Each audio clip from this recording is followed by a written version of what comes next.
Merci encore à vous d'être ici.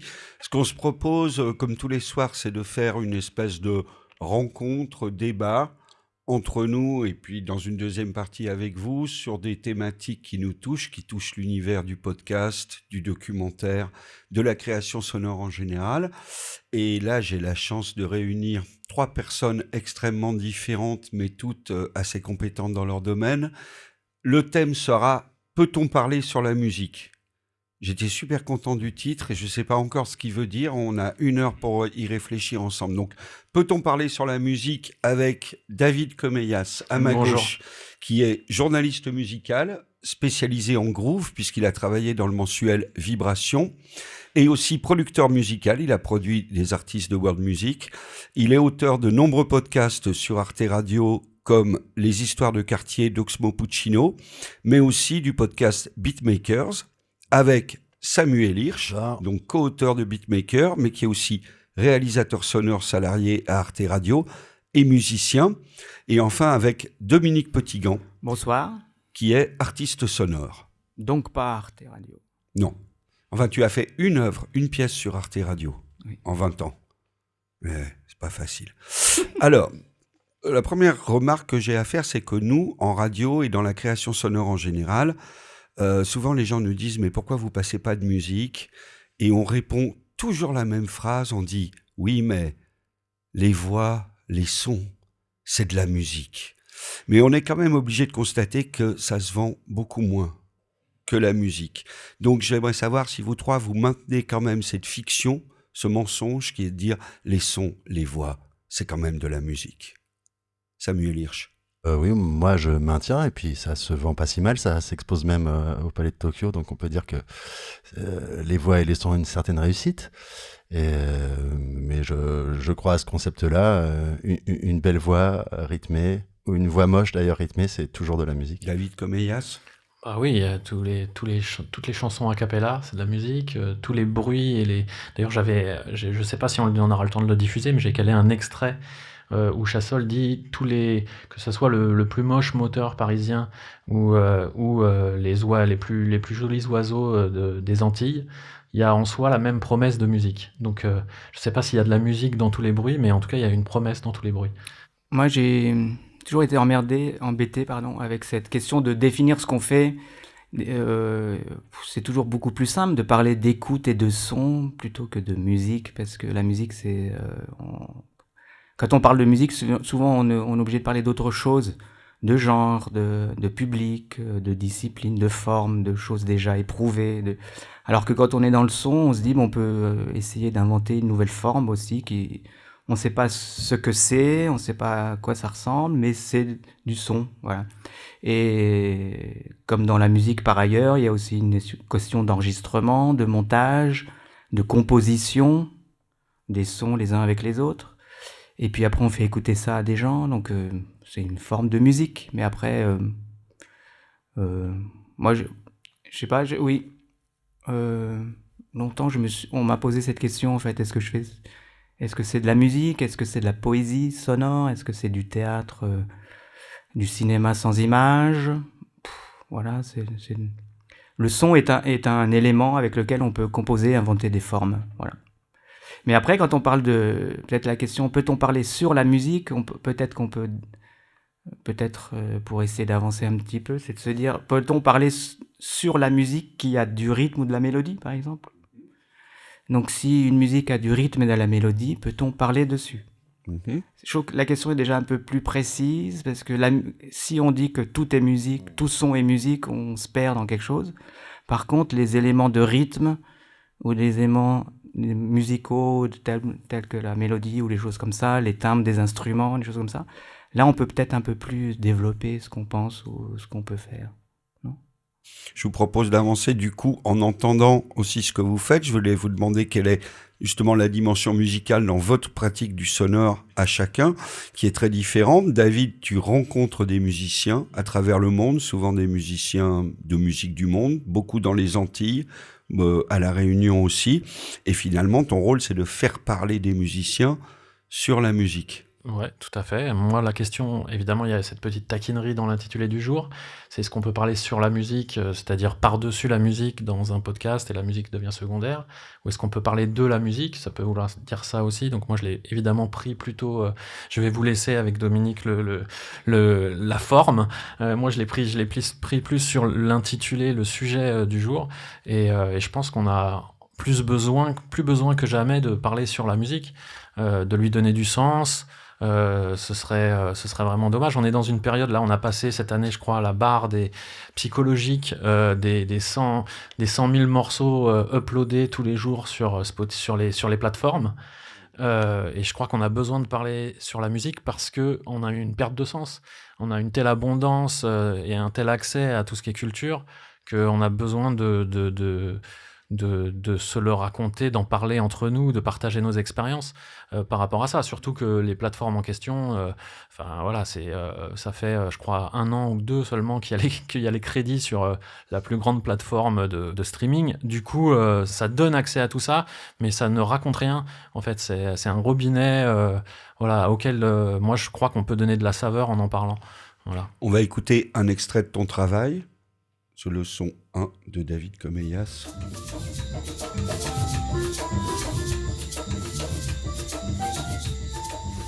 La musique, c'est subjectif. C'est-à-dire que c'est les bruits et les sons. Des bruits et des sons, il y en a partout. Ils ont en soi la même promesse de musique.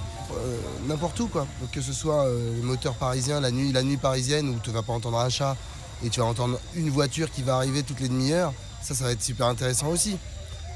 Après, hier soir, c'est vrai que j'avoue qu'il y a eu un gros orage ici, mais énorme, quoi. Et juste après, ça chantait grave. J'ai pris le zoom, j'ai enregistré la nuit, là. Et il y avait vraiment c'était comme de la musique électronique, quoi.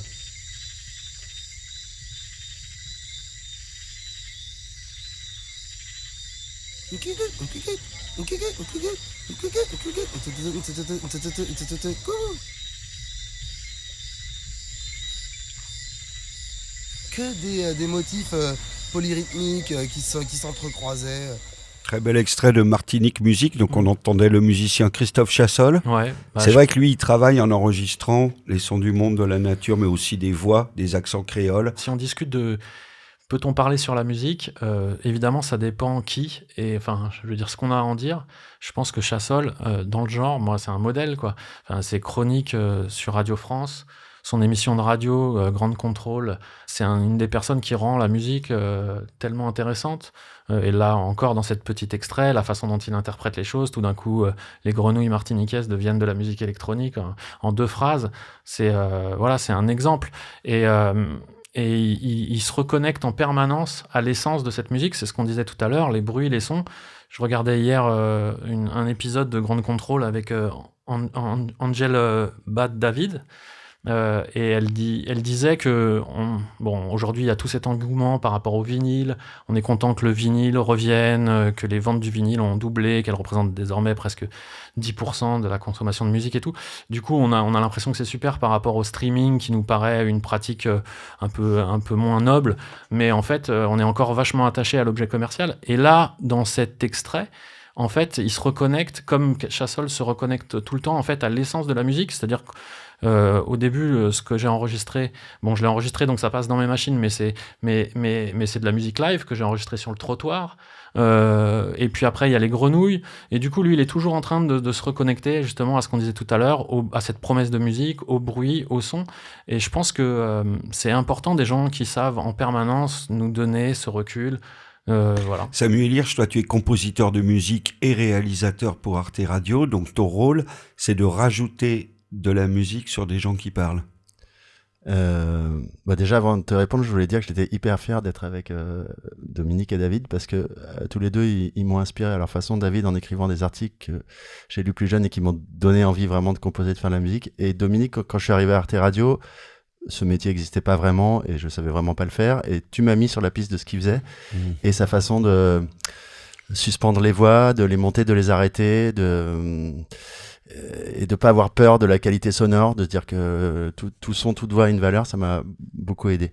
Et donc quand je suis arrivé à Arte Radio, il y avait quasiment pas de musique à Arte Radio, n'est-ce pas? Et la musicalité, elle s'exprimait dans le fait de monter les voix, d'écarter les morceaux de voix et de placer les ambiances. Et puis, en fait, moi, j'avais une pratique musicale à côté, mais d'une part, je faisais mes armes, je me sentais pas encore tout à fait à l'aise pour mélanger ces deux aspects de ma pratique. Et puis, il y avait cette loi, quoi. Je sais pas d'où elle sortait, il fallait pas mettre de musique. 2 mois. Elle sortait qu'on n'avait pas les droits sur la musique et que demander les droits à la SACEM, vu ce qu'on était déjà, on était déjà les pirates du web, c'était compliqué. Et effectivement, je trouvais qu'il y avait quelque chose de trop simple. La musique a une telle charge émotive, une telle capacité. Moi, je me rappelle avoir écouté des documentaires, sympathiques par ailleurs, notamment sur les migrants, dans lesquels il y a Clandestino. Bah, tu sors d'une heure de documentaire et tout le monde chante Clandestino. Et donc, je me dis, finalement, c'est encore Manu Chao qui a gagné et c'est pas le documentaire. Donc, pour être radical, j'ai dit pas de musique sur Arte Radio. C'était une très bonne idée à l'époque. Et petit à petit, la musicalité a quand même gagné du terrain. Alors la première étape, ça a été de se servir des sons que les auteurs allaient enregistrer pour fabriquer du rythme et un petit peu de mélodie. Il y a eu un tournant en 2014, je trouve, avec Poudreuse dans la Meuse, où on a vraiment trouvé une belle synthèse, symbiose entre la musicalisation des sons enregistrés et les voix, et aussi de la musique un petit peu plus instrumentale. Donc on peut écouter peut-être l'intro de Poudreuse dans la Meuse.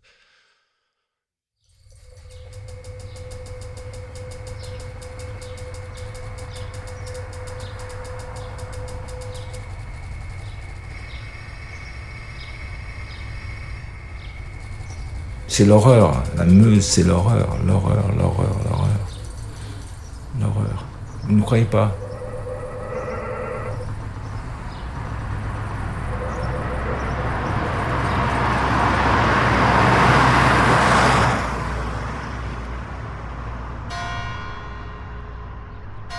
C'est d'une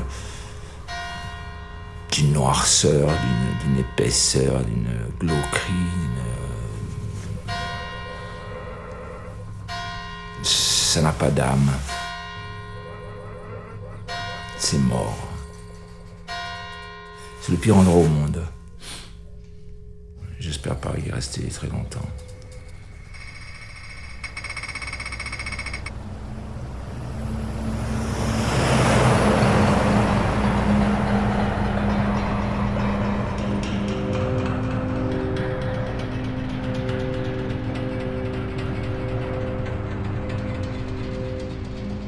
Cette position géographique, donc à la frontière nord-est de la France, qui nous place à peu près 2 heures, 2 heures et demie donc des Pays-Bas, eh bien, le principal produit consommé, c'est l'héroïne.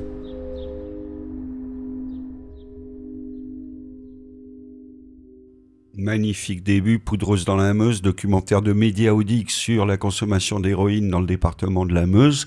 Donc là, on a une voix, c'est un toxicomane qui parle, qui sera plus dans le documentaire, mais dont il a gardé ces phrases-là. Ensuite, le procureur de la République. Il y a des sons, il y a des voitures, un camion qui passe, et la musique, elle surgit d'où? Alors, donc là, ça se termine, il y a une toute petite nappe de synthé, hein. Donc là, c'est la partie musique instrumentale, mais tout ce qu'on a entendu avant, qui a les atours de la musique, c'est fabriqué avec les sons que Mehdi avait enregistrés sur le terrain. À ce moment-là, j'avais découvert un outil que j'ai pas mal utilisé, c'est un truc de synthèse granulaire. Ça permet de faire une petite boucle à l'intérieur d'une ambiance et de la déplacer comme ça à l'intérieur de l'ambiance et d'écarter le point d'entrée et le point d'arrivée ou de le resserrer. Et donc ça fait cette espèce de truc répété. Et j'avais tellement pas confiance en moi avec ces trucs-là que j'ai dit, j'ai montré l'outil à Mehdi et je lui ai dit, vas-y, balade-toi dans la boucle et va chercher des trucs. Et on s'amusait comme ça pendant 1 heure ou 2, aller chercher des petits bouts dans tous les sens. Et puis ensuite, on a monté ça.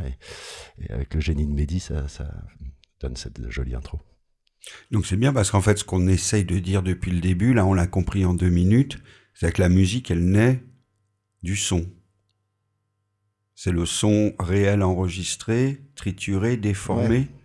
Oui, évidemment, parce que en fait, un instrument de musique, c'est aussi un instrument du réel, c'est aussi du bois et du métal. Hein. Est-ce que on parle beaucoup d'illustration musicale dans les podcasts? Moi, je reçois tout le temps des mails de gens qui disent je suis illustrateur musical ou qui proposent des banques de musique pour les podcasts. Comment est-ce que tu situes ton travail de compositeurs de musique du podcast par rapport à ça? Mais je trouve que le fait d'avoir commencé pendant 10 ans quasiment, il n'y a pas eu de musique, et le fait d'avoir vraiment travaillé l'ambiance, le son réel, ça a fait que ma pratique musicale est devenue très proche de ça. C'est-à-dire, en fait, moi, je me reconnais pas mal dans ce qu'a fait Brian Eno sur la musique ambiante, sur la musique discrète, quoi. C'est pour accompagner des voix. Tu as très bien fait de parler de mélodie et de rythme. C'est-à-dire que s'il y a une mélodie trop prégnante ou un rythme trop affirmé, on n'est plus dans du documentaire, on devient une chanson, quoi. Donc voilà. Moi, mon rôle, c'est d'envelopper la voix, de la porter à l'auditeur, de pas faire trop d'effets, de pas être trop présent, de pas trop attirer l'attention, mais de mettre en valeur le discours. J'ai l'impression que... Je peux me permettre ? Bien sûr, c'est... Oui. Que ça pose des questions qui sont assez proches de ceux et celles qui font des musiques pour les films. Parce quand on est un peu au service de la narration, même quand bien la narration documentaire même, mais en tout cas d'une forme de narration, d'un récit. Et cette relative discrétion dont tu parles, c'est aussi ça, c'est aussi comment... finalement, on est plus souvent proche de l'idée du climat ou de l'atmosphère que de la mélodie ou du rythme. Mais il y a des éléments de mélodie ou de rythme, mais il y a quand même le premier point, c'est peut-être plutôt une espèce de scénographie sonore ou de cartographie sonore, d'ambiance, quoi. Mais j'aime pas trop ce mot-là. Climat, peut-être. Ouais, complètement. Et en fait, là, en réécoutant beaucoup de choses d'Arte Radio pour organiser cette exposition, les bandes d'écoute, ça m'a rendu assez nostalgique et je me suis dit peut-être qu'on est allé trop loin maintenant dans l'utilisation de la musique, qu'on est quand même beaucoup plus bourrin que ce qu'on faisait il y a 10 ans, que maintenant on fait de la vraie musique, on met un vrai passage de musique avec une sorte de chanson quasiment qui rythme les choses. Et du coup, je me suis promis de revenir à plus de discrétion dans les temps prochains. C'est aussi parce qu'on ne travaille pas avec les mêmes gens et de la même façon. Et avant, on imposait aux auteurs d'aller chercher des voix, mais de ramener systématiquement des ambiances sonores. Et maintenant, parfois, on travaille avec des gens dont on sait qu'ils n'ont pas la compétence ni l'appétit. Et ils se contentent de nous ramener une voix nue. Et ça vous oblige, vous, à en faire beaucoup plus dans la musique. Parce qu'on est passé à ce stade du récit, de la narration, du storytelling qui emporte tout sur son passage. Mais vous accompagnez davantage les gens qui créent un podcast, vous les accompagnez davantage, il y a une équipe autour. Peut-être oui, mais ça a toujours été le cas, ça. Oui, mais avant, j'ai l'impression que la personne qui réalisait faisait un peu de tout, et elle était accompagnée, mais moins en travaillant avec une équipe dont les compétences sont déjà peut-être, ont déjà une fonction. Peut-être. En tout cas, je crois que la musique aussi, ça dépend du sujet, mais mérite parfois d'être au premier plan. Là, on en parle comme d'une espèce d'habillage. Moi, mais après, c'est certainement parce que mes podcasts parlent de musique en soi, mais moi, je réfléchis plutôt à l'envers, c'est-à-dire que c'est comment je vais habiller la musique, quelles paroles méritent d'être dites pour la rendre intéressante. Mais parce que tu parles d'une musique déjà existante. Oui, parce que le sujet même de la discussion et de la voix, elle existe en tant qu'objet indépendante, elle existe en tant que telle, et là, on va parler plutôt d'un commentaire sur cet objet, sur cet art. Ouais, c'est ça. Mais la question du jour se pose aussi, c'est-à-dire est-ce qu'on a le droit de parler sur une œuvre ? Bon, moi, j'y ai déjà répondu. Non, mais je veux dire, avec Samuel, on a déjà monté des appels à la mosquée avec des tambours ou des enfants qui récitent la Bible avec de la musique derrière. Donc, on est déjà tellement loin dans le blasphème que respecter une œuvre musicale à ce point... Enfin, voilà. Sinon, après, si on peut pas parler dessus, on peut pas l'éditer, enfin, on peut pas travailler, en fait. Donc, la question, elle se pose pas à ce niveau-là, pour moi. J'aime qu'on parle de blasphème, tout d'un coup, je sais pas pourquoi, ça m'épate. Dominique Petitgan, toi, tu fais des créations sonores à base de voix et de sons. Je fais très attention, parce que je sais que ton travail est difficile à définir. Alors, je vais essayer de le qualifier, et il vous expliquera en quoi je me trompe. C'est extrêmement minimaliste. Quand même, le plus souvent, il peut y avoir une voix, un son, parfois une voix toute seule, qui va être bouclée, qui va pas être nécessairement propre, une voix du registre de l'intime, mais pas forcément, une voix d'enfant, une voix d'adulte. Ce sont des pièces souvent très courtes. Dominique est l'heureux auteur d'une des pièces les plus courtes déposées à la SACEM, qui est aussi longue que son titre, s'appelle « J'ai mal au ventre ». Et c'est une voix de petite fille qui dit « J'ai mal au ventre », beaucoup mieux que moi, c'est très beau. Ça a l'air de rien comme ça, mais c'est très très beau. Et il y a aussi des sons, et parfois il y a des voix et des sons en même temps. Alors c'est un travail qu'on peut écouter sur disque. Est-ce que tu veux qu'on écoute un extrait, et lequel, le fil conducteur ou le panorama? Alors, vous voulez commencer en douceur ou plutôt par la chose peut-être plus expérimentale? Commençons en douceur, En douceur. Alors, et on passera au plus expérimental. c'est le panorama, là.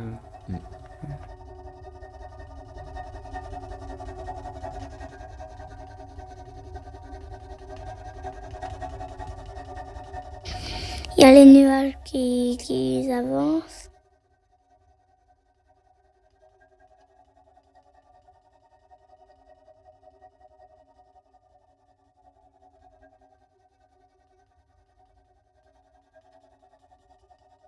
Il y a les drapeaux qui flottent.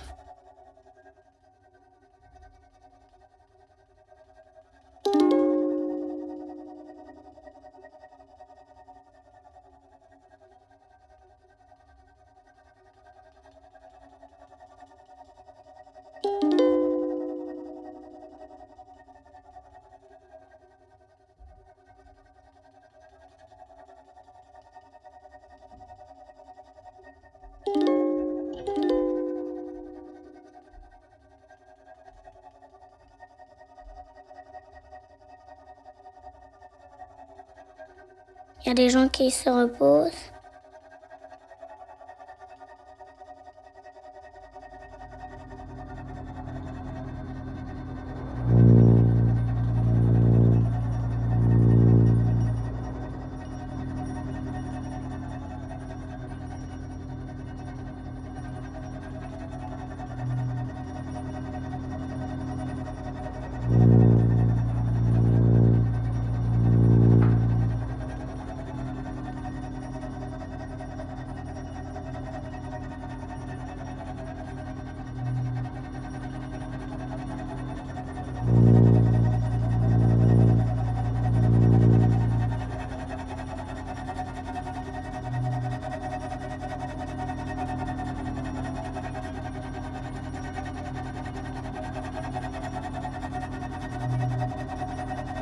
Ensuite, Bon, C'est un extrait ou une pièce entière? non, ça c'est l'intro d'une pièce. C'est comme, mais je voulais choisir cet extrait tout simplement. En gros, ce que je fais, c'est suspendre le temps, quoi. Voilà. C'est tout simplement essayer de créer un suspense entre un événement et un autre, voilà. Et d'étirer le son, d'étirer le moment d'écoute. Voilà. C'est la même chose qu'on essaye de faire. C'est pas du tout avec les mêmes moyens et le même résultat, mais c'est toujours ce qu'on s'était dit. C'est le podcast crée une bulle, un moment hors du temps, qui doit être ni lent, ni rapide, qui est une espèce de temps suspendu, de stase, mais où normalement tu peux rien faire d'autre. C'est très curieux parce que tout le monde dit que le podcast c'est super parce qu'on peut faire quelque chose en même temps. Et moi j'ai toujours le sentiment que si tu fais autre chose en même temps, c'est raté. C'est qu'il faudrait pouvoir faire que ça, que d'être dans le temps de l'écoute. Et j'aime bien que tu parles d'écoute parce que nous c'est notre unité de mesure, c'est pas la radio, ni le son, c'est l'écoute qui compte. Mais alors, du coup, tu viens de répondre un peu à la question. On ne peut pas parler sur la musique. Ou on ne peut pas parler sur le podcast. C'est vrai. Tu veux dire en même temps? En même Ah temps, non, ouais. ouais. Oui, voilà. Ah non, on peut pas. Enfin, les gens le font, j'imagine, mais C'est horrible d'ailleurs. c'est horrible. Non, mais est-ce qu'on peut parler sur la musique? Oui. On peut Mais poser c'est sa fait voix pour. sur un élément musical, on Bien peut... sûr, ça marche très la bien, chanson, d'ailleurs. c'est ça, de toute façon, aussi. Et même la parole aussi peut parler sur la musique. Il y a aussi l'idée, est-ce que l'œuvre existe toute seule ou est-ce qu'il faut la commenter, l'accompagner?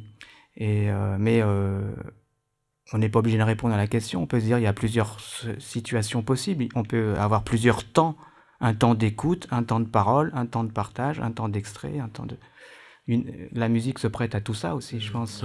En tout cas, la question du temps est, je crois, primordiale, ça c'est sûr. D'ailleurs, il y a un podcast que j'aime bien qui s'appelle Le Son d'après, et donc où le podcast, en fait, prétend nous donner le prochain morceau qu'on mettra dans notre playlist.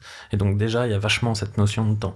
Donc on est loin de ton univers et de ce que tu disais, mais encore là, dans le podcast, on trouve cette notion de temps, et je pense qu'on est à l'époque du flux, donc dans la notion de flux, il y a aussi cette notion de temps. Et voilà. Et du coup, je pense que tout est une question de temps. Est-ce qu'on a le temps de considérer les podcasts comme une œuvre, ou est-ce qu'on parle dessus parce qu'en fait, on a autre chose à faire aussi? Et alors attends, parce que moi j'adore savoir comment les choses sont fabriquées. Donc, qu'est-ce qu'on entend sous la voix là dans ce qu'on vient d'écouter? Ah, je peux citer ce que c'est concrètement, mais Ouais. c'est des... tu veux savoir? Ah Ah bah oui. moi je suis Oui, à ce moi niveau-là, aussi, désolé. on veut tous savoir. Ah, c'est pas très intéressant de savoir, mais c'est des frottements, des étirements, des choses. C'est une corde tendue avec un bout de carton qui frotte, des choses comme ça. C'est des choses très anecdotiques en fait quand on en parle.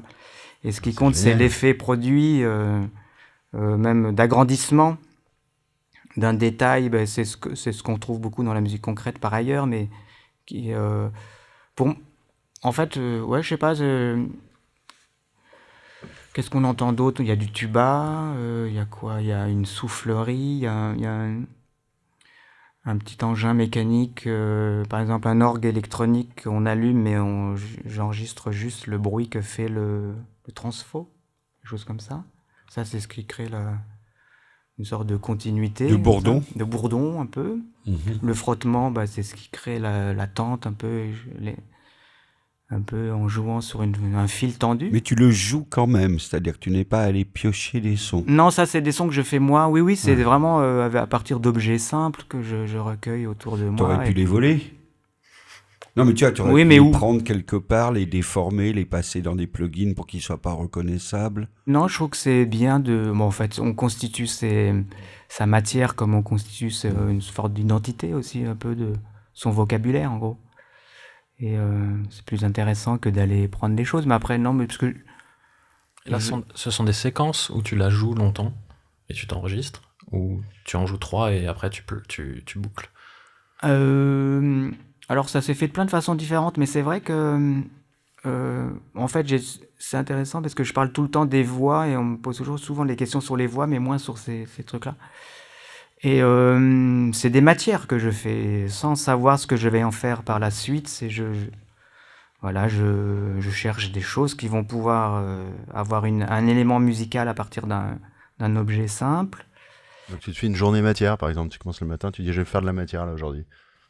Pas forcément, oui, ou c'est l'idée d'un son, je l'enregistre, puis voilà, puis après il est mis de côté. Et après, c'est quelle est sa fonction, en fait. Sa fonction est trouvée au moment du montage. Quelle fonction il aura pour tel récit ou telle voix.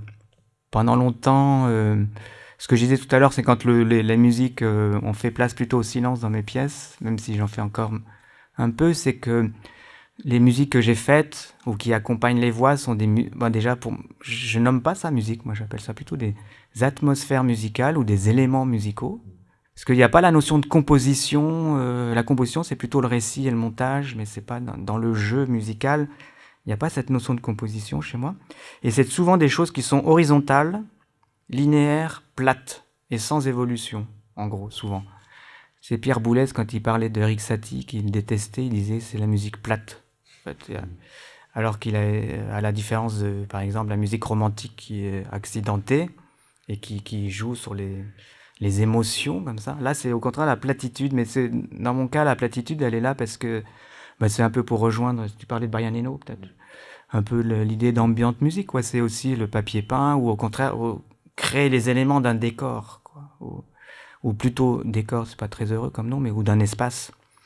Et dans cet espace, si j'attribue le rôle aux voix, les autres sons sont plutôt des espèces d'éléments déclencheurs, des moteurs, des effets de rupture, mais c'est des choses qui vont un peu guider notre écoute, la chatouiller un peu, mais voilà. Puis j'ai aussi une forme de montage qui n'est pas l'emphase, quoi, tout simplement.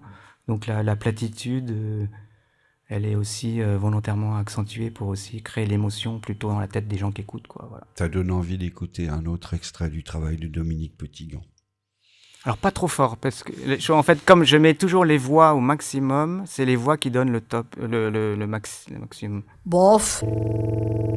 Non, mais des fois, mais des fois, par exemple, quand... Mais comme ça, une seconde. Mais sans ça... Non, oh non. Oh non, moi je suis pas. Ben, j'en sais rien, je sais trop rien. C'est tous les. C'est tous les. On sait pas. Ben, alors, il fallait faire attention parce qu'il y a qui sont filles. Ah oui, puis un jour on est. Alors, un des meilleurs. Avec. C'était. On a la. Et puis de là, ils nous donnaient. Attends, on était un peu. Alors, nous. On a pris la. Puis on est monté dans le. Alors, tu. Jusqu'à un certain endroit. Puis après, il faut que tu t'en. Et tu T'as déjà vu la. Qui est. Où il y a les. Hein, derrière où le. Alors, on était. Alors, ça, c'est.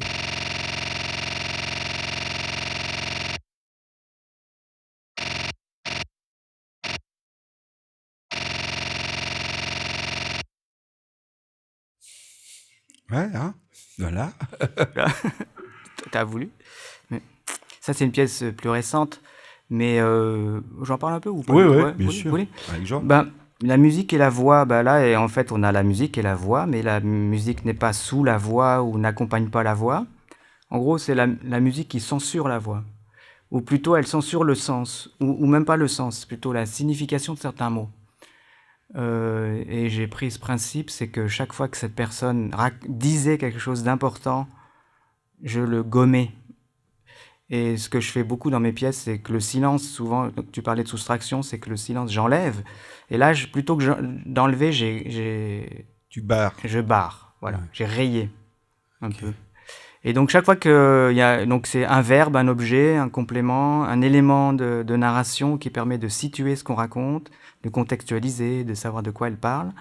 Tout ça, tous ces éléments, je les ai gommés pour ne garder que finalement que ce qui sert d'éléments un peu transmetteurs du langage ou de la parole, qui sont des espèces de débuts, des amorces, des fins, des milieux de phrases et de mots et de sens. Voilà. Donc il y a une sorte de tension comme ça, où la musique attaque la voix. Voilà. Et cette tension, c'est quelque chose que j'aime bien travailler, oui. Voilà. Et puis, donc ça, c'est un extrait d'une installation que j'ai faite pour un espace où la voix, elle est diffusée sur les haut-parleurs, elle se balade, et le son, lui, est plutôt au sol, et il y a un jeu entre ce son qui vient au centre et la voix qui tourne autour de nous, comme ça. Mais qu'on peut entendre aussi, comme ça, simplement. Donc c'est juste une séquence courte pour donner cette idée d'une autre forme de relation entre un son et une musique. Sur tes disques, tu as quand même travaillé sur tes disques ou en concert avec des musiciens authentiques. Sur un disque, on entend Dominique A, le chanteur, mais qui ne chante pas, qui raconte un rêve dans mon souvenir. Et tu t'es produit sur scène avec le guitariste de Noir Désir, Serge Tessoguet. Qu'est-ce que tu cherches en allant quand même, en étant en dehors du circuit de la musique, en allant travailler avec des musiciens? Qu'est-ce qui se passe à ce moment-là? Est-ce que c'est une frustration d'artiste sonore qui se dit quand même avec un vrai musicien ça sera bien? Est-ce que tu utilises leur notoriété? Parce que finalement, pourquoi prendre Dominica si on le fait pas chanter? Surtout que je le cite pas vraiment parce que c'est Dominique Hanné Oui. que je mets dans le générique, donc c'est plutôt sa fonction d'être humain dans le civil, quoi. Non, ça fait suite à des invitations. Par exemple, le live avec Serge Tessoguet, c'était vraiment une proposition, et je fais très rarement ça. Je l'ai fait une fois où il improvisait sur scène, et puis je diffusais des voix, des éléments de voix, comme ça. Ça n'a pas donné suite à autre chose qu'un moment. Dominique Hanné, c'est différent. J'avais besoin à un moment donné d'enregistrer un homme, parce que j'enregistrais plutôt des enfants, des femmes ou des personnes âgées. Et j'avais demandé à j'ai raconté quelque chose de très anecdotique, juste pour te dire le truc, c'est que j'avais demandé à mon cousin et il a dit non. Et j'ai rencontré Dominique à ce moment-là et je lui ai dit tiens, mais je peux pas t'enregistrer juste comme ça, tu me racontes des trucs, comme je fais avec d'autres, une conversation simple. Et même j'étais presque gêné que ce soit lui, voilà, mais il avait à peu près mon âge. C'était un peu comme si je m'enregistrais moi-même, mais sans pouvoir le faire, parce que je peux pas m'auto-questionner. Donc et il l'a fait avec plein d'ouverture d'esprit, simplement. J'ai enregistré une séance qui durait 1 heure, on a parlé de plein de choses, et puis j'ai extrait quelques phrases avec lesquelles je travaille depuis 20 ans, comme avec les autres enregistrements que j'ai faits, qui sont des enregistrements que j'ai faits il y a très longtemps. Et d'une œuvre à l'autre, je reprends quelques éléments en soustrayant certaines choses pour ne garder souvent qu'une phrase, par exemple, ou le mot « toujours », par exemple, avec Dominique. Dans une pièce que j'ai faite, il dit juste « toujours ». Il l'a dit plusieurs fois, mais juste utiliser ce mot, ça devient un autre truc. Ok. C'est faute de... T'as pas pu avoir ton cousin, t'as été obligé de prendre Dominica. Je vois bien l'histoire. Ça nous arrive à tous, ce genre de choses. C'est terrible. Les Beatles, à un moment... Enfin bon, bref. Ok. Nous allons revenir à la question de parler sur la musique, parler de musique en radio ou en podcast, qui est toujours un exercice difficile. Donc, David et Samuel ont créé, il y a déjà quelques années, sur Arte, le podcast Beatmaker. Le principe est assez simple. C'est des producteurs français de rap et d'électro qui racontent et qu'on va dire qui dissèquent, qui explicitent leurs plus grands tubes. Donc, ils font, pour ce faire, ils font un peu comme ça. Vous m'arrêtez si je dis des bêtises, Samuel et David les collent devant leur écran d'ordi. Eux, ils ont le piste à piste de leur tube et ils expliquent, voilà, telle piste, je l'ai fait comme ça, telle piste, je l'ai fait comme ça et tout. C'est un podcast qu'on adore. On a fait 2 saisons qui ont eu un certain succès d'estime, qui ont été le concept a été copié à peu près par tout le monde.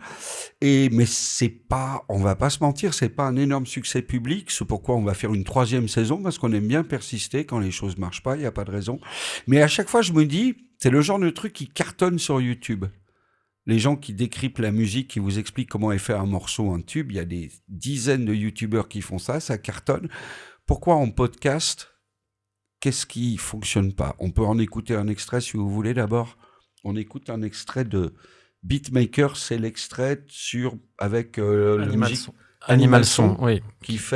Qui explique, enfin, dans l'épisode, il fait un son de Booba, donc. Okay. Et là, il explique pourquoi il adore un morceau de Travis Scott. Tu vois, moi je trouve que le rap, par exemple, c'est la musique qui se renouvelle le plus de manière permanente. Encore aujourd'hui, à travers la trappe. C'est-à-dire que là, pratiquement, j'ai l'impression que tous les 3 mois, le style évolue, il se passe quelque chose, tu vois, faut aller vite. Si t'écoutes pas ce qui se passe dans le rap, t'es vieux tout de suite. Si aujourd'hui tu produis du rap et que t'as pas écouté de rap depuis 6 mois, ton rap il va sonner vieux, vintage d'il y a 6 mois. On va dire putain c'est vintage. Et il y a une créativité permanente. Honnêtement, moi je trouve que les gens qui se moquent de la trappe, je peux l'entendre, mais pour moi intellectuellement ça n'a pas de sens. Moi ça me plaît, tu comprends ? Ça me plaît parce que je comprends cette musique. Je la comprends parce que je l'écoute depuis longtemps. Je peux comprendre que cette musique-là, ce courant-là éventuellement de trap, c'est éventuellement ma mère, je pourrais comprendre que si elle l'écoute ce soir, si tiens moi je t'envoie le Travis Scott, il est super chaud, je comprends qu'éventuellement elle ne se mette pas à se briser la nuque en écoutant le truc. Évidemment que ça n'arrivera pas. Encore que on peut être surpris. C'est pour faire le test.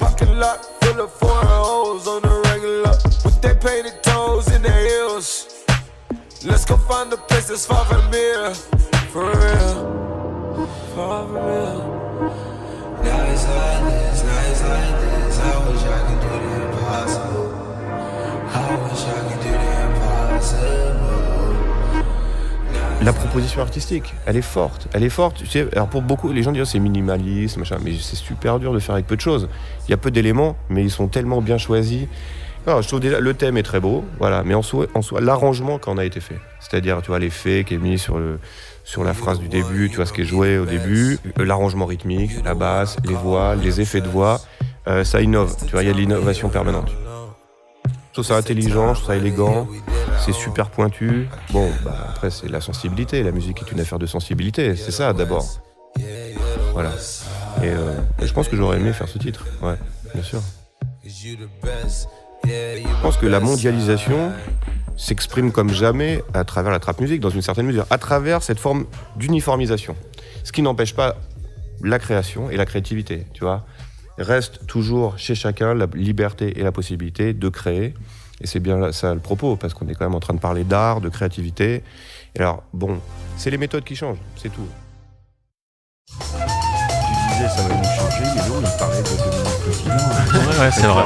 C'est vrai. Et il y a la notion de temps encore très importante pour lui. La notion de minimalisme, le fait de travailler flûte, chaque son indépendamment. c'est notre âme. Ce que vous avez C'est voulu faire la avec lutte. ce podcast, c'est justement ça, faire entendre la musique, la décrypter patiemment, remettre un extrait s'il le faut plusieurs fois, que la voix parle sur la musique pour le coup, où la musique s'exprime sur la voix. Dès qu'il dit quelque chose, vous faites entendre exactement le son qui correspond de manière à ce que l'auditeur, qui n'y connaît rien, comme moi, puisse associer un propos à une sonorité. C'est ça ? Exactement. Et c'est en ça que je trouve que le podcast, c'est quand même un des médias les plus intéressants pour parler et décrypter la musique. La presse écrite permet d'imaginer la musique et d'en rêver. Donc ça a une force incroyable. Mais si on veut décrire ce que c'est vraiment, on a besoin de l'entendre. Et on n'a vraiment pas besoin d'images. Donc, il me semble que c'est le média le plus propice à décortiquer ça. Et puis là, il y a aussi, par rapport à la question du jour, je trouve comment ne pas parler sur la musique. Parce qu'en fait, quand on écoute énormément de podcasts, enfin, je réfléchis à qui d'autre a fait un peu ce qu'on fait. Il y a toujours un présentateur, un influenceur, un animateur qui se met en scène. Parce que ça prend un peu les gens par la main, c'est plus facile d'expliquer les choses, on donne les codes directement et tout ça. Nous, on a voulu, comme on est très snob, peut-être. En tout cas, voilà, il y avait l'idée de laisser l'artiste et son œuvre, et puis il y a que ça, on va directement à l'essentiel. Donc c'est peut-être un petit peu plus difficile de rentrer dans le podcast, mais moi je suis très très heureux de cette forme-là. Voilà, donc après tu dis que ça a un petit peu moins bien marché, Sylvain, peut-être que on aurait dû prendre une star du rap non, pas pour du la tout. présenter. Non, je constate, parce que moi j'adore votre travail, j'adore ce podcast, je le trouve extraordinaire. Je trouve qu'au-delà de la musique, c'est même une sociologie documentaire sur le monde du hip-hop à travers les gens qu'on n'entend jamais, qui sont les beatmakers. Je trouve que vous avez très bien fait de les mettre au premier plan.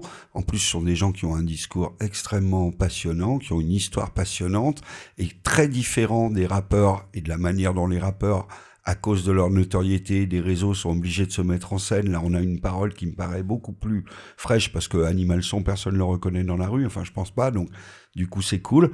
Non, moi j'aime beaucoup, mais je suis obligé de constater, je pensais que ça aurait beaucoup plus d'impact, et ça me pose question. Il y a un vrai sujet là-dessus, c'est un truc que je ne comprends pas. Moi, je discutais avec des gens de Radio France qui me disaient que France Musique fait des scores, mais minuscule, c'est vraiment et pourtant il y a des émissions sur France Musique qui sont hyper intéressantes sur la musique, et moi qui traîne avec énormément de musiciens, les musiciens n'écoutent pas ceux qui sont autour de moi en tout cas n'écoutent pas d'émissions sur la musique. Il y a quelque chose qui, je sais pas, qui ne passe pas, qui n'intéresse pas les gens. Je pense qu'il y a un déficit de culture musicale, clairement, parce que nous, ça nous a toujours intéressé, le comment.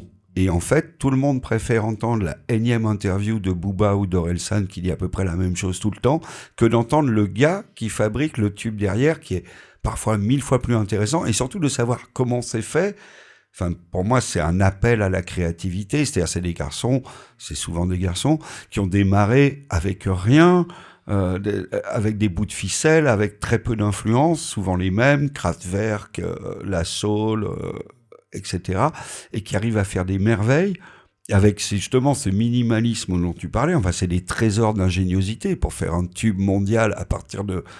Il y a très peu de choses parfois dans le morceau. Oui, et puis moi je trouve qu'il y a toujours anoblir la musique commerciale, entre guillemets, et cette musique contemporaine, de lui trouver des qualités aujourd'hui et pas d'attendre 10 ans pour se dire que c'était bien. Il y avait ça aussi dans notre démarche, de balancer du vocodeur. Et c'est vrai que tout le monde est un peu allergique au vocodeur parce qu'il y en a eu tellement que tout le monde... Mais c'est comme la guitare électrique, en fait, dans les années 60. C'est juste un outil, ça dépend comment on l'utilise. Et là, la façon dont Animal Son explique, en fait, l'effet qui est mis sur la voix, et je trouve que sa passion est contagieuse. Et du coup, d'une certaine façon, la façon dont il en parle, il y a tout dans ce qu'il dit. Enfin, il parle aussi de la manière dont elle va écouter, l'uniformisation des machines qui n'empêchent pas la créativité et la sensibilité. Et je trouve que du coup, il en fait un objet vachement plus noble qu'on pourrait le penser. Et c'est ça aussi la démarche parfois d'expliquer un peu la musique. Mais ça semble difficile. Enfin, c'est comme si les gens ne voulaient pas savoir. Mais on a ça, par exemple, moi j'avais appris sur les DVD, les commentaires du réalisateur, j'ai appris à ça. Personne ne les écoutait, jamais, en fait. Et c'est un peu comme, je rattache ça, c'est un peu tiré par les cheveux, mais c'est comme la critique, quoi. La critique disparaît complètement du champ médiatique. Oui. Plus personne n'en veut. Alors que c'est fascinant. Alors que quand même, c'est un beau métier, voilà, d'avoir l'opinion de quelqu'un, la vision de quelqu'un sur une œuvre d'art. Moi, ça m'a toujours fasciné et je comprends pas pourquoi ça disparaît du champ. On veut plus de paroles surplombantes qui nous expliquent comment ça marche. Tout le monde est un peu média aujourd'hui avec les réseaux. Du coup, la qualité, je trouve, de la critique a été diluée aussi. Et c'est vrai et du coup, il y a des critiques passionnants, voilà, qui donnent de l'info dans leurs critiques, et ce sont souvent les meilleurs. Est-ce qu'on apporte de l'info, est-ce qu'on apporte des clés de compréhension, un éclairage et tout ça. Après, quelque part, il y a plein de mecs dans les commentaires YouTube qui font des critiques vraiment super, et d'autres voilà, bon, ça peut être passionnant, et ça peut être aussi complètement l'inverse. Donc, pour finir sur une note positive, je vous avais demandé de trouver des podcasts musicaux justement que vous aimiez bien, vous en tant que musicien ou qu'amateur de musique. On va écouter un extrait de Faya, c'est ça ? Ouais, Faya qui est sur une appli, une radio qui s'appelle Nick la radio. C'est des gens qui viennent de la radio officielle et qui ont monté leur petite radio. Et Faya, c'est... bon, on l'écoute peut-être d'abord. Avec le téléphone, on utilise plein de groupes WhatsApp. On met le lien du morceau pour tout le monde. Tu vois, t'as compris.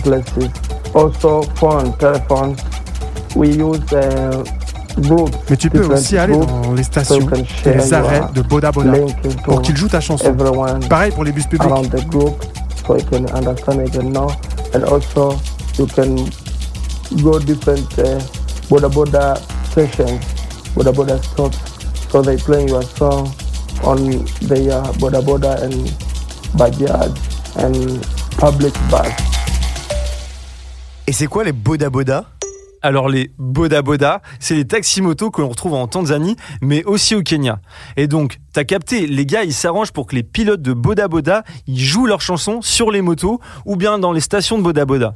Qu'est-ce qui te plaît dans ce podcast ? Bah justement, la forme, c'est un espèce d'assemblage improbable entre des voice notes. Ils font des interviews, c'est des interviews au téléphone, même par WhatsApp, donc c'est encore pire au niveau du son, de la qualité sonore. En même temps, il y a un dialogue entre Renaud et Christophe, qui sont les deux animateurs. Bon, voilà, on sent que le dialogue, c'est vraiment parce qu'on n'est plus dans une époque où on veut cette information verticale avec un rock critique qui donne une info un peu qui a valeur universelle. Donc là, ils se posent des questions l'un et l'autre, histoire de pas dire, de pas s'adresser directement à l'auditeur. Et puis il y a la musique qui parfois est la musique très roots. Et en tout cas, il donne énormément d'informations. Et bon, moi qui essaye tant bien que mal de faire sous l'emprise de Samuel Hirsch les voix les plus belles, les ambiances les plus belles. Voilà, on n'y est pas du tout. Mais au moins j'essaie. Voilà, je me dis, eux, ils en ont rien à foutre. Ils prennent des voice notes. Et en fait, le propos est tellement intéressant. Ils vont expliquer le bouillon antillais. Là, c'était un épisode sur le Singeli en Tanzanie. Ils apportent énormément d'informations. Ils interviewent par WhatsApp les producteurs. Donc là, je trouve que ça vaut le coup de parler pour la musique. Pour le coup, ils vont chercher des trucs que personne ne m'a jamais apporté. Et ça dure 1 heure sur le Singeli tanzanien. Et voilà, moi, je le réécoute. C'est vrai que c'est incroyable. Chaque émission, moi, je découvre une musique dont je n'avais jamais entendu parler et qui est complètement folle. Voilà, et on se dit, à l'heure de la mondialisation, finalement, il y a des mecs qui se font retourner les oreilles par millions à l'autre bout de la planète. C'est quand même assez chouette, quoi. Voilà. Les bonnes recos d'Arte Radio, Faya sur Nick la radio. Merci. Il est temps de laisser la parole à notre public conquis qui a sans doute des questions, des observations, des protestations, des chansons. J'ai oublié votre prénom, excusez-moi, le monsieur à l'écharpe rouge. J'avais une question pour vous. Dominique, voilà, c'est ça. Alors, j'avais une question pour vous. Quand vous créez pas votre musique, mais votre paysage sonore, est-ce que vous les enregistrez comme ça sur un coup de tête ? Ou alors, c'est dans l'idée d'un projet, vous avez déjà un peu l'idée générale de ce que vous voulez faire et vous cherchez un peu partout en prenant... Moi, le mot qui m'est venu à l'idée quand vous avez parlé de comment vous enregistrez, créez votre musique, c'est bruitage musical. Parce que ça, on retrouve le métier de bruiteur un peu au cinéma. où on utilise des objets du quotidien ou des objets complètement qui n'ont aucun rapport avec le son qui est produit par cet objet? Voilà, c'était ma question. Merci pour cette question. Y a deux choses. Je vais parler surtout des voix, parce que vous me parliez d'enregistrement. Non, en fait, moi, je fais les choses à l'envers. C'est que je ne fais pas de projet, je n'écris pas de notes d'intention, je n'ai pas à rédiger à l'avance quelque chose. Je ne pars jamais d'une intention préalable ou d'une idée de quelque chose. Les choses se viennent petit à petit et tout commence par l'écoute. C'est écouter. Alors après, garder des traces de son écoute, enregistrer, ou parfois j'écris aussi si je peux pas enregistrer. Et c'est à partir de ces écoutes, de ces quelques traces, que va émerger l'idée d'un récit et qui trouve sa forme au montage. Je fais de ce sens-là, en fait. Pour moi, l'œuvre, elle n'a pas à réaliser concrètement une idée de mon cerveau, en fait. Je suis plutôt là pour observer les choses, et puis après, j'en capte quelque chose, et là, l'invention se fait à différentes étapes, comme ça. Voilà. Donc je ne prévois pas, après, de façon plus précise, quand j'enregistre quelqu'un, je prends rendez-vous, mais je ne sais absolument pas ce qu'on va faire, ni dire, ni quoi que ce soit.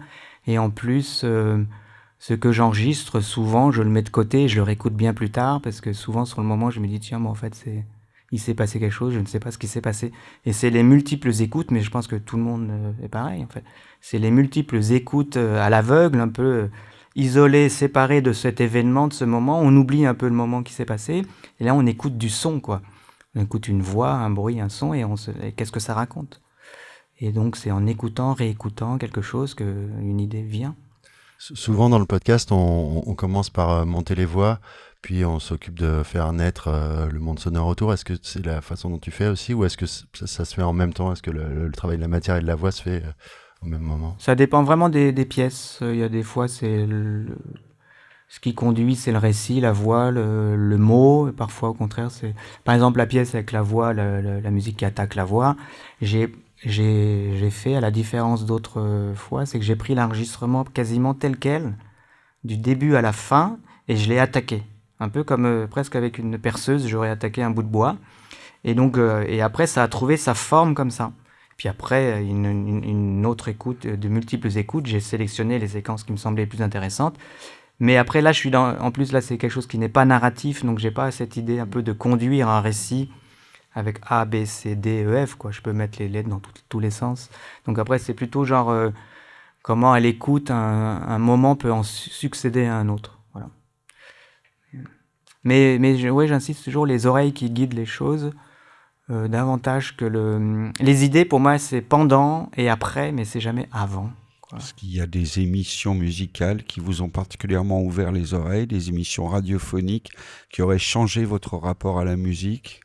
Oui, jeune homme. Bonjour. En fait, je suis plutôt tenté de répondre. C'est moi qui ai réalisé Faya. Ah, bien. Donc, chapeau. Génial. Bravo, merci. Donc moi, je suis réalisateur et mon métier, 80% de mon métier, c'est de réaliser des émissions musicales, justement. Donc j'ai été formé à Radio Nova. Et ce qui est marrant, c'est que nous, on nous a toujours dit exactement l'inverse que vous, c'est-à-dire du pas de musique. Nous, c'était que de la musique. Et sauf que la différence, donc du coup on part de la musique sur laquelle on rajoute le propos en général, et par contre la musique du coup va être à la base de tout, on va rajouter les ambiances un peu derrière, mais du coup la manière de bosser qui est peut-être un peu pareil, un peu différente, et c'est vrai qu'on le retrouve dans la manière dont c'est monté dans Beatmakers, c'est qu'effectivement on a une musique et on va se servir en fait de la structure de la musique. Par exemple, il y a un pont, il y a une boucle, une instru au début dans un morceau de rap.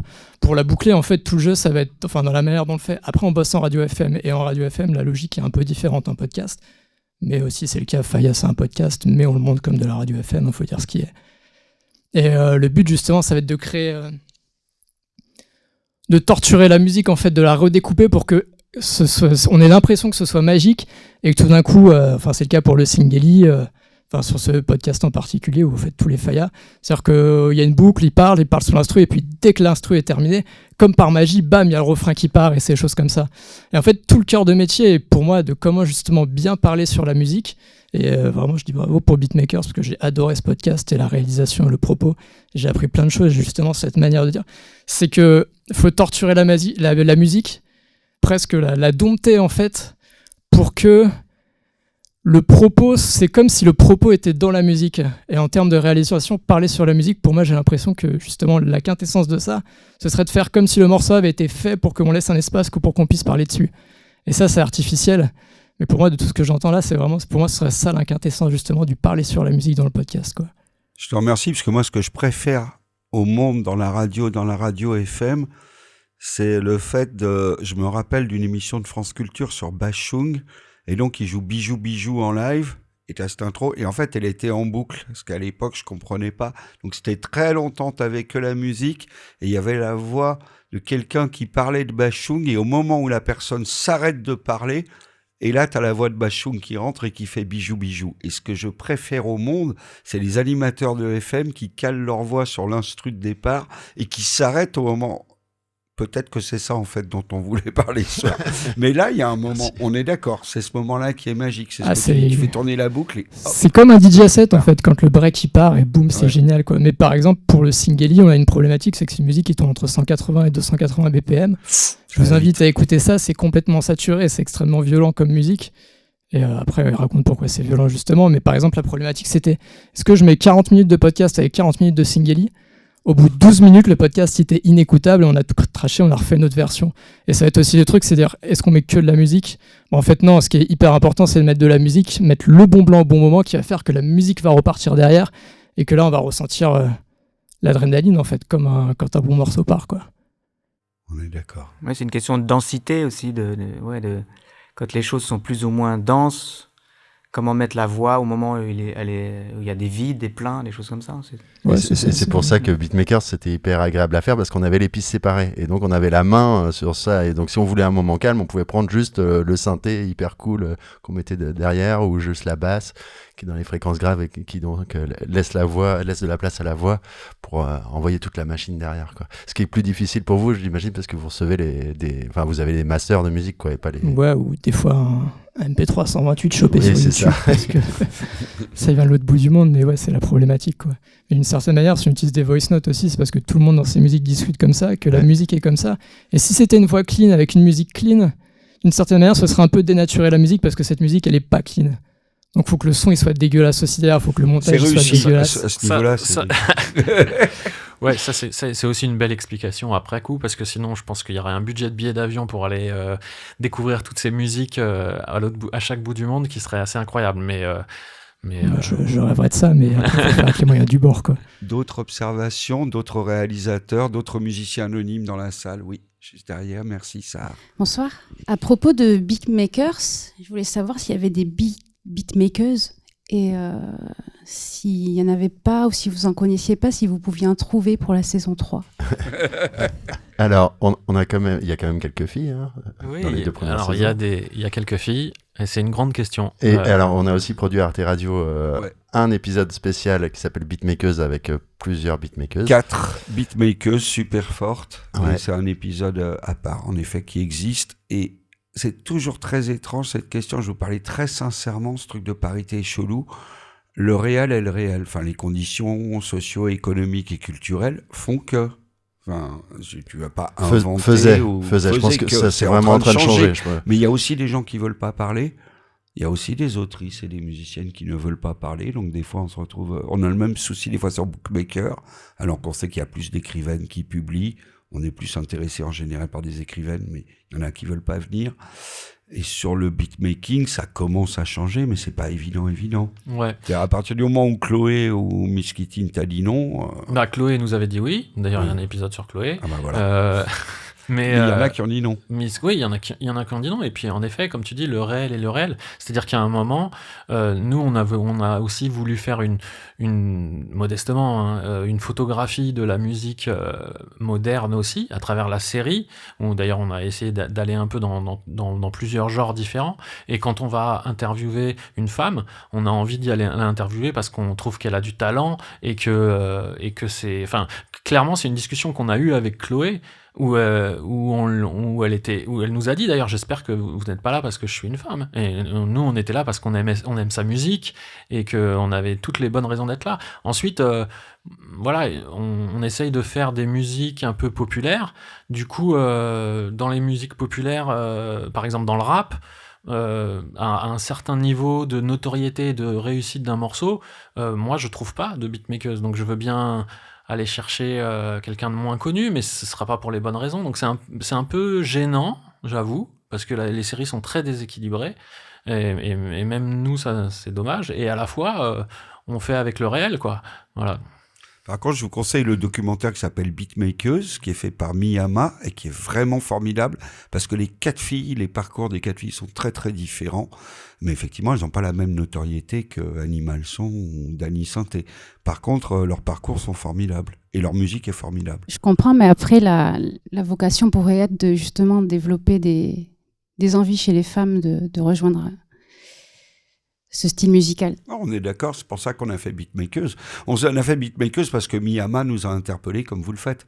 Et c'est une autrice. Et elle a dit c'est quoi l'idée. Et d'ailleurs dans son intro, elle dit j'adore Beatmaker, pourquoi il n'y a pas de meuf. Et elle a fait le truc.